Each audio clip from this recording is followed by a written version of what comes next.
नमस्कार दोस्तों, मैं हूं पंकज निगम और आप देख रहे हैं द टास न्यूज़ की खास पेशकश पश्चिम बंगाल के ऊपर। जी हां, पश्चिम बंगाल में अभी हाल ही में यास चक्रवात आया था जिसने काफ़ी तबाही मचाई थी। चक्रवात तो शांत हो गया।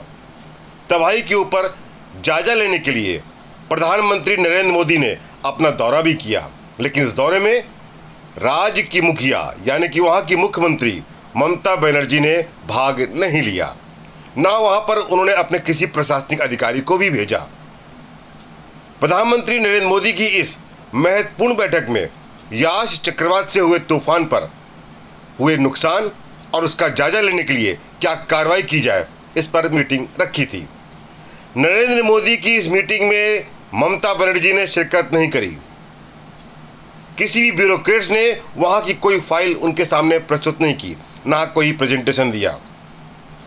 आधे घंटे बाद लगभग प्रधानमंत्री के पास में ममता बनर्जी की फाइल पहुंचती है, लेकिन उसका कोई व्याख्या यानी कि कोई विवेचना या विश्लेषण नहीं हो पाया।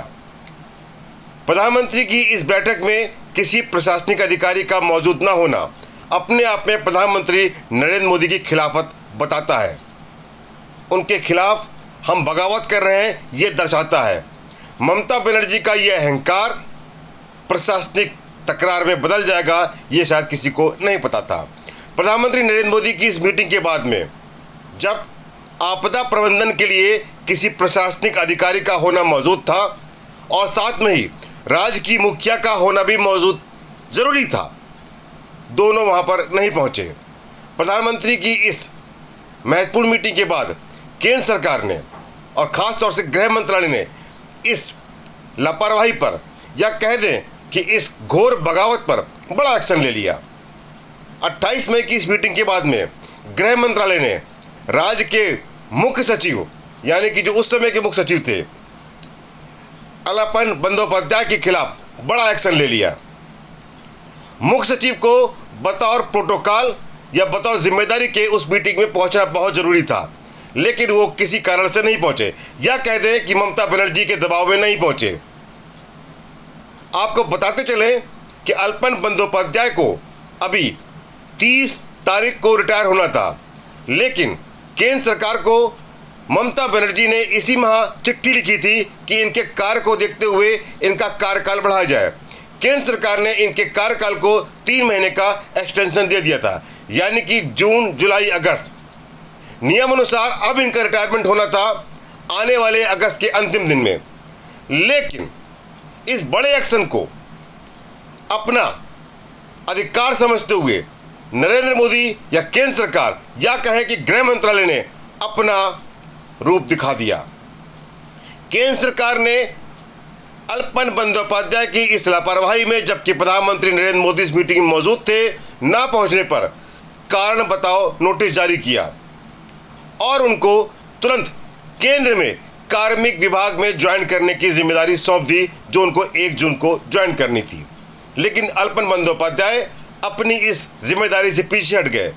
न जाने किस दबाव में वो दिल्ली नहीं पहुंचे।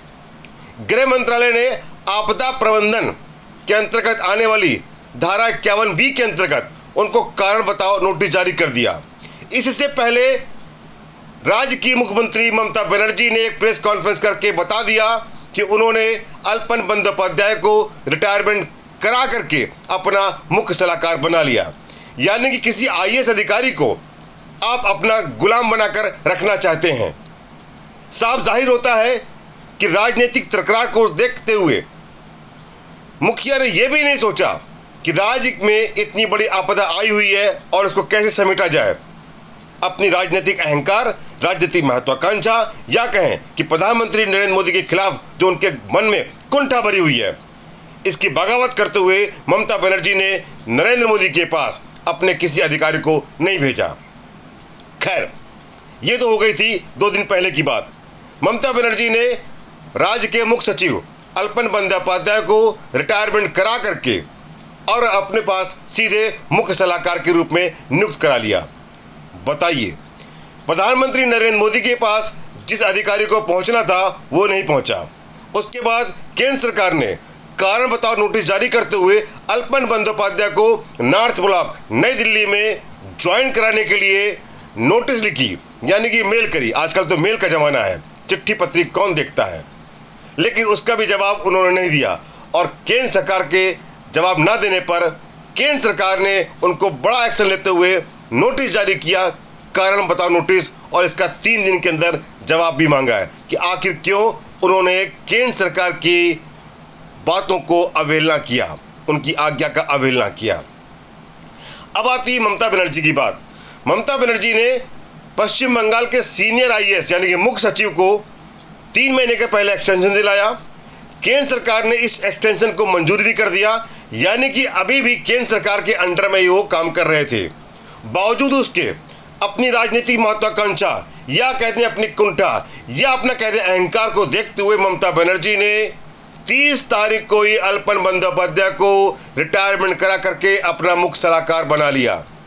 आपको बताते चलें, जब यदि केंद्र सरकार ने अल्पन बंदोपाध्याय को, जो कि केंद्र सरकार द्वारा नियुक्त होता है, उसको 3 महीने का एक्सटेंशन दे दिया था, यानी कि जब तक कि अल्पन बंदोपाध्याय केंद्र सरकार को कोई प्रार्थना पत्र ना देते कि मैं रिटायरमेंट ले रहा हूं, वो रिटायर नहीं हो सकते थे। ये केंद्र सरकार के ऊपर था कि उनको रिटायर करते या ना करते। ऐसे में हो सकता है कि केंद्र सरकार या गृह मंत्रालय या कार्मिक विभाग अल्पन बंदोपाध्याय के लिए उनके अनुभव को देखते हुए कोई अन्य जिम्मेदारी भी दे सकता था, लेकिन आपदा प्रबंधन के इस काल में अल्पन बंदोपाध्याय ने बहुत बड़ा गुनाह कर दिया। इसको देखते हुए केंद्र सरकार ने आपदा प्रबंधन की धारा 51B के अंतर्गत उनको कारण बताओ नोटिस जारी कर दिया। अब इसके अंतर्गत अल्पन बंदोपाध्याय को मिलने वाली रिटायरमेंट की बात सुविधाएं रुक सकती हैं, और यदि सरकार चाहे तो उनके ऊपर मुकदमा चला करके उनको जुर्माना या 2 साल की सजा या दोनों लगा सकते हैं। अब ये देखना है कि अल्पन बंदोपाध्याय ममता बनर्जी के मुख्य सलाहकार बनकर के कहां तक अपने आप को बचा लेते हैं।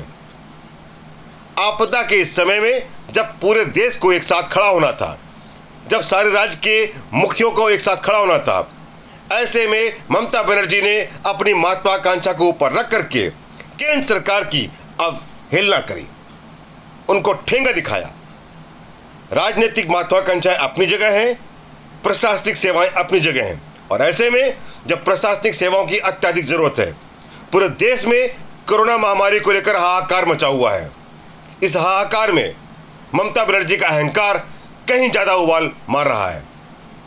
पश्चिम बंगाल में आया यह चक्रवात, या कह दें कि इससे पहले हुई कोरोना में प्रधानमंत्री मोदी द्वारा ली गई किसी भी मीटिंग में ममता बनर्जी ने भाग नहीं लिया था, ना ही किसी अपने अधिकारी को भेजा था।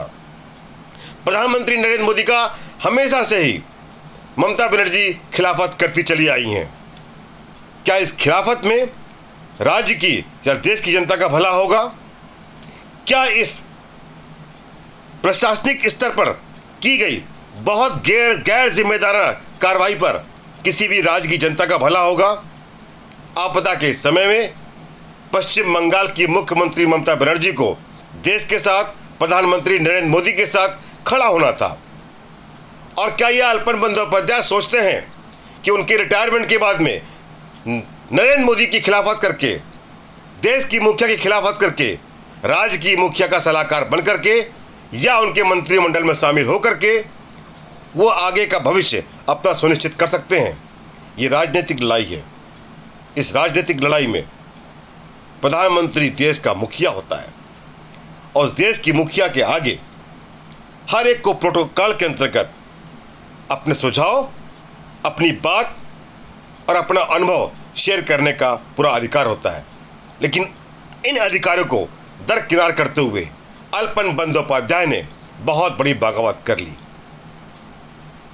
प्रधानमंत्री नरेंद्र मोदी की खिलाफत तो ममता बनर्जी शुरू से करती चली आई थी, लेकिन इस खिलाफत के साथ ये बगावत इस बात को बताता है कि देश के अंदर संघीय ढांचे को किस तरह से हिलाया जा रहा है।